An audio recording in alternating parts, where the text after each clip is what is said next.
3 months ago, my uncle lost his job. He was a hardworking shoemaker, but now his role in the shoe factory is replaced by a new production line purely conducted by autonomous robots.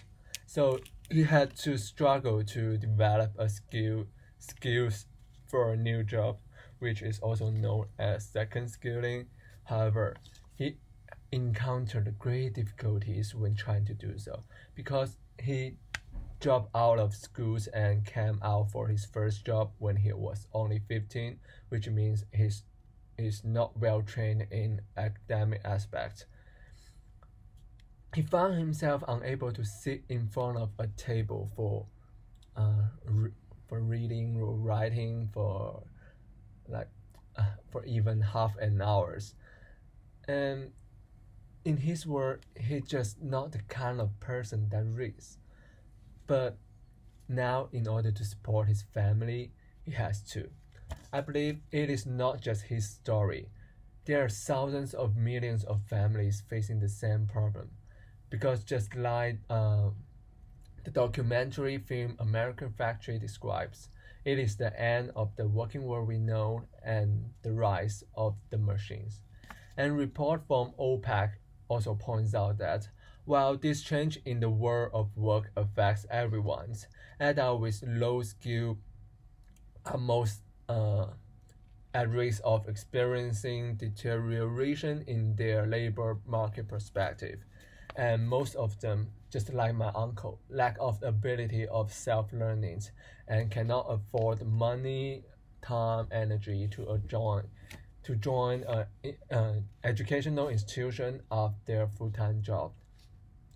Witnessing such a demand, SmartDesk is designed to be the best solution occupying the niche.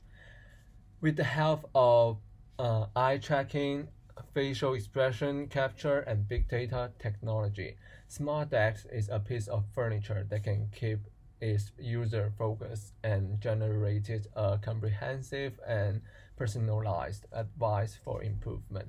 Such features are not yet to be found in any currently available product in the market. So it is believed that our project will bring a breakthrough in this field.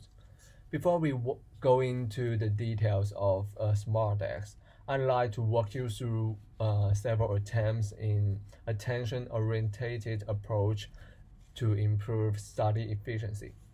Problems related to attention were considered and debated philosophically until the 19th centuries when the development of the psychology as a scientific discipline took place. By 1990s, computer-based equipment such as functional magnetic resonance image began to be used in exploring attentions. So in fact, the history of scientific approach towards attention is surprisingly short, which limited the progress of attention-oriented approach for improving study efficiency. Until now, the most common methods of training is by schooling. Primary students are sent to schools and closely monitored by their teachers while they're studying. We hope by schooling, children will develop a whole set of skills that last forever.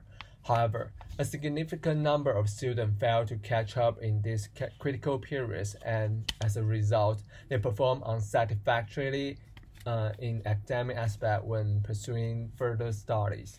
And they seldom have the chance to retrain themselves about those basic academic abilities.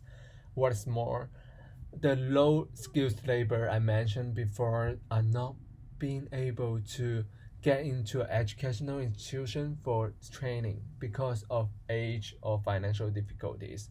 In other words, schooling can only help a very limited population.